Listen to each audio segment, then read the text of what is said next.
అందరికీ శుభోదయం. మొన్నటి ఎన్నికల్లో ఘోర పరాజయం పొందిన తర్వాత వైఎస్ఆర్సీపీ బతికి బట్ట కట్టగలదా అనేటువంటి చర్చ అప్పుడే మొదలైంది. ఇన్ఫ్యాక్ట్ అసలు వైఎస్ఆర్సీపీ అస్తిత్వానికి ముప్పు ఏర్పడే ప్రమాదం ఉంది అనేటువంటి సూచనలు అప్పుడే కనిపిస్తున్నాయి. ఎందుకంటున్నాను ఈ మాట? ఎందుకంటున్నానంటే జాతీయ స్థాయిలో అప్పుడే వైఎస్ఆర్సీపీ గెలుచుకున్నటువంటి 4 ఎంపీలని కూడా బీజేపీ కబళించబోతోంది అని వార్తలు. దీంతో పాటు వైసీపీకి ఉన్నటువంటి 11 మంది రాజ్యసభ సభ్యులను కూడా బీజేపీ తీసుకోబోతోంది, కలిపేసుకోబోతోంది అని వార్తలు. అంటే డిఫెక్షన్ అన్నమాట.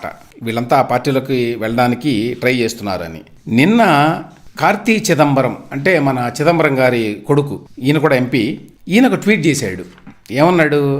First operation lotus will be on YSRCP party.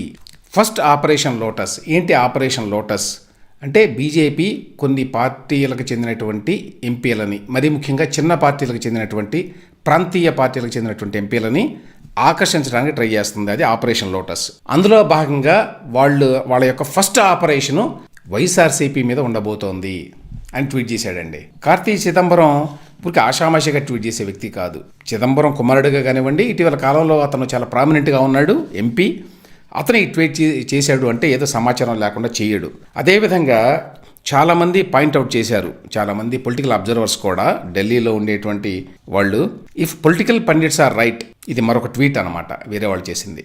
Matter of time for 2/3 of YSRCP Lok Sabha MPs బ్రాకెట్లో 4 ఉన్నారు, అండ్ రాజ్యసభ ఎంపీస్ బ్రాకెట్లో 11, అంటే 11 మంది ఉన్నారు వాళ్ళకి, టు మెర్జ్ విత్ బీజేపీ అన్నాడు. It's a matter of time, అంతే. ఏ క్షణంలోనైనా వైఎస్ఆర్సీపీకి చెందినటువంటి 4 లోక్సభ సభ్యులు, 11 మంది రాజ్యసభ సభ్యులు బీజేపీలో చేరేటువంటి అవకాశం ఉంది. సో ఈ చర్చ ఎందుకు నడుస్తోంది అంటే, యాక్చువల్గా రాష్ట్రంలో కూడా ఈ రకమైన కొన్ని కథనాలు వచ్చినాయండి ఆల్రెడీ.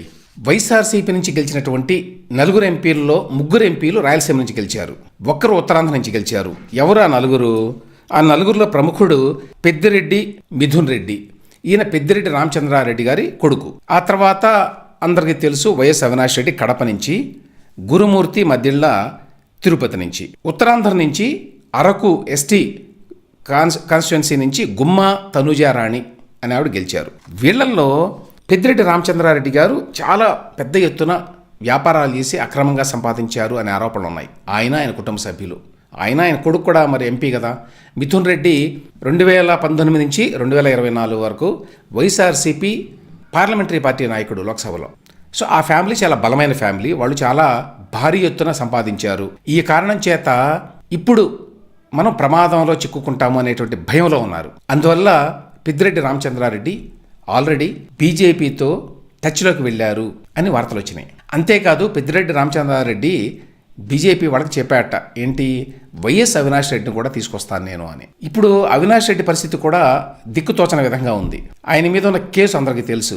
ఆయన అరెస్ట్ చేయడానికి సిబిఐ వారు ప్రయత్నిస్తే దాన్ని అడ్డుకోగలిగాడు. ఎందుకంటే అప్పుడు జగన్మోహన్ రెడ్డికి, ఆయన పార్టీకి చాలా పెద్ద బలం ఉంది కాబట్టి బీజేపీ వాళ్ళు కొంచెం తగ్గున్నారు, అప్పుడు సిబిఐ వాళ్ళు తగ్గున్నారు.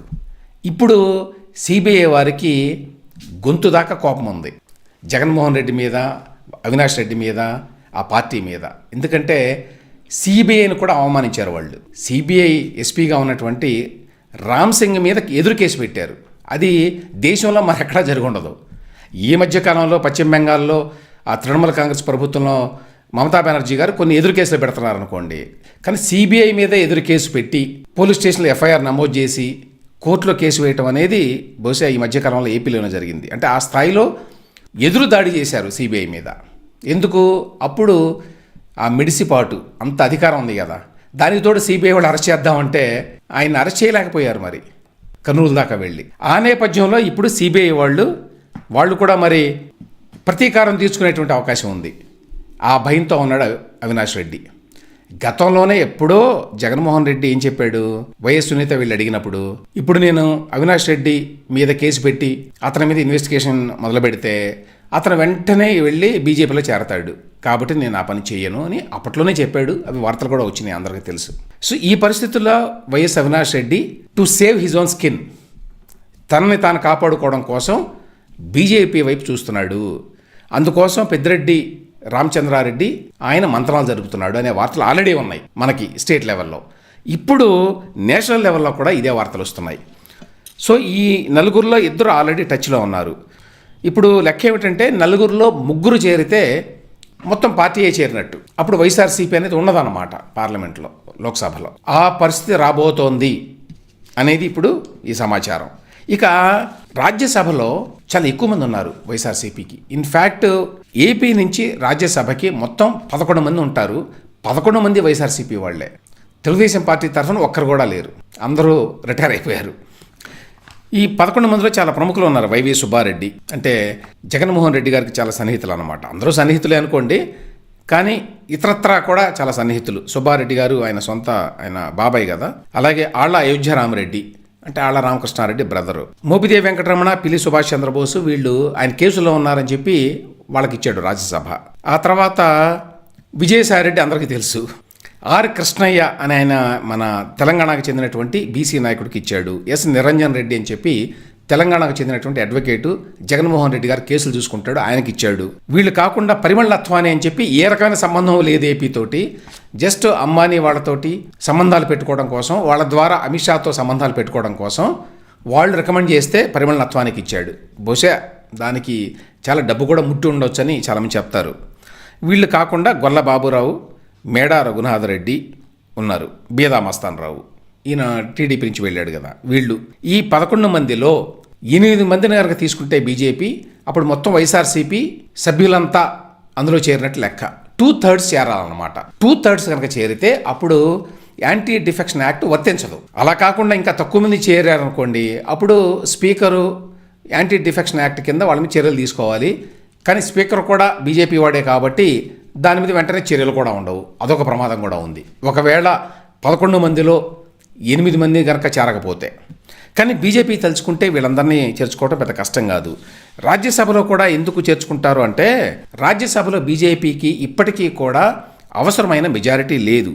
ఈ మధ్యకాలంలో వాళ్ళ సంఖ్య పెరిగింది. రాజ్యసభలో 97 మంది ఉన్నారు ఇప్పుడు బీజేపీకి రాజ్యసభలో. మొత్తం సంఖ్య 245. అయితే ఒక 5 సీట్లు ఖాళీగా ఉన్నాయి. ఎందుకంటే జమ్మూ అండ్ కాశ్మీర్లో ఒక 4 వేకెంట్గా ఉన్నాయి. ఎందుకంటే ప్రెసిడెన్స్ రూల్ ఉంది. ఒకటేమో నామినేటెడ్ కేటగిరీ. సో 5 తీసేస్తే మీకు మెజారిటీ రావాలి అంటే 121 మంది ఉండాలి రాజ్యసభలో బీజేపీకి.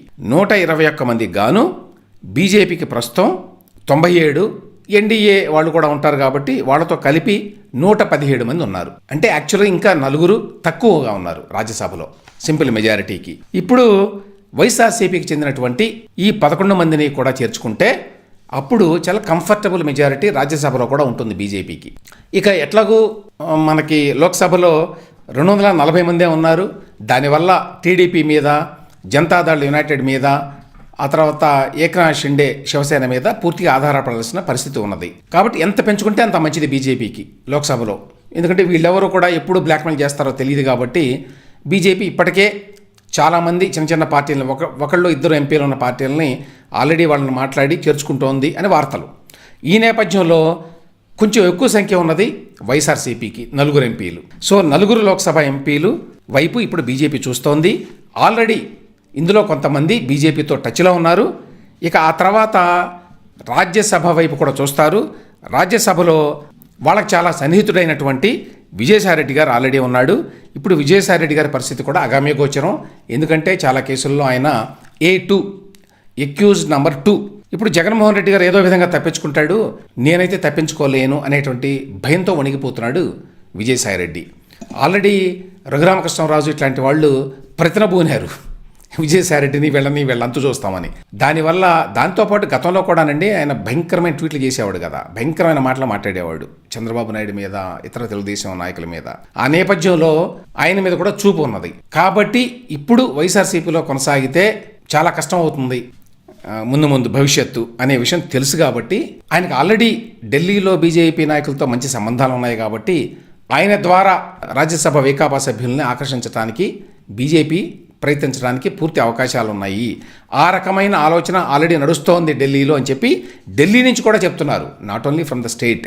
నేను ఇంతకుముందు చెప్పినట్టు కార్తీ చిదంబరం గారు ఆపరేషన్ లోటస్ వైఎస్ఆర్సీపీతోనే ప్రారంభం కాబోతోంది అని విస్పష్టంగా ప్రకటించాడు కాబట్టి సో ఢిల్లీ దాకా వెళ్ళింది ఇది. సో విజయసాయిరెడ్డి గారు మరి కీలక పాత్ర వహిస్తారని చెప్పి భావిస్తున్నారు అందరూ.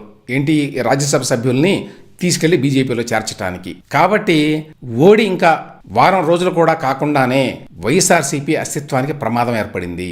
నిన్నటిదాకా నాకు తిరుగులేదు అని చెప్పి విర్రవీగినటువంటి జగన్మోహన్ రెడ్డి ఇప్పుడు గిలగిలా కొట్టుకుంటున్నాడు ఏం చేయాలో తెలియక. ఒకసారి రాజ్యసభ సభ్యులు, లోక్సభ సభ్యులు గనక వెళ్ళిపోయారు అంటే ఇక రాష్ట్రంలో కూడా ఆ పార్టీ ఉనికికి ప్రమాదం ఏర్పడే అవకాశం ఉంది. ఎందుకంటే ఆయన కాకుండా ఇంకా 10 మంది ఉన్నారు. ఈ 10 మంది ఆయన వెంట ఉంటారా, లేదు వెళ్ళి కాంగ్రెస్లోనో బీజేపీలోనో చేరతారా? చాలామంది బీజేపీ ద్వారా వెళదామని ప్రయత్నిస్తున్నారని వార్తలండి. ఎందుకంటే టీడీపీ వాళ్ళు తీసుకునే అవకాశం లేదు చాలామందిని, జనసేన కూడా కష్టము. ఈ నేపథ్యంలో బీజేపీ అనేది పెద్ద పార్టీ, నేషనల్ పార్టీ కాబట్టి ఏదో విధంగా వెనకంచి దూరొచ్చు. దూరితే మనకి రక్షణ ఉంటుంది, రాష్ట్రంలో పొలిటికల్ ఫ్యూచర్ ఉంటుంది అనే భావంతో ఉన్నారు. కాబట్టి ఉన్న ఎమ్మెల్యేలు కూడా ఎంతమంది జగన్తో ఉంటారు అనేది అనుమానం అని చెప్తున్నారు. కాబట్టి రాబోయే రోజుల్లో చాలా పరిణామాలు ఉండబోతున్నాయి. వల్లభనేని వంశీ ఆల్రెడీ బీజేపీ వాళ్ళతో ఏదో టచ్లో ఉన్నాడు అని ఈ రకమైన రూపంలో నడుస్తున్నాయి ఆల్రెడీ. కాబట్టి ఓడిన వాళ్ళు కానివ్వండి, గెలిచిన వాళ్ళు కానివ్వండి, వైఎస్ఆర్సీపీలో ఉన్నవాళ్ళు చాలామంది కాంగ్రెస్కో బీజేపీకో వెళ్ళేటువంటి అవకాశాలు పూర్తిగా కనిపిస్తున్నాయి. సో ఇప్పుడు జగన్మోహన్ రెడ్డి పరిస్థితి దిక్కుతోచని వ్యవహారంగా ఉంది. మరి ఏ విధంగా ఈ పరిస్థితిని ఎదుర్కొంటాడో ఆయన చూడాలి.